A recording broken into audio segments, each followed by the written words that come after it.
Sweet home లైటింగ్తో ఇంటికి కొత్త look. Plug లైట్లు అర్ధంతరంగా ఇల్లు ఖాళీ చేయమంటే, భారీ నిర్మాణాలను క్షణాల్లో కూల్చే hydraulic cutter. Pebble tiles home loans అగ్రిమెంట్లో కొన్ని చూడాల్సినవి. ఈఎంఐల గురించి.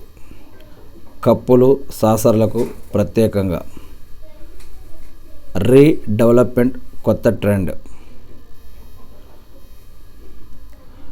Movable book shelf. ఇంట్లో మొక్కలు ఉన్నాయా? లైటింగ్తో ఇంటికి కొత్త లుక్.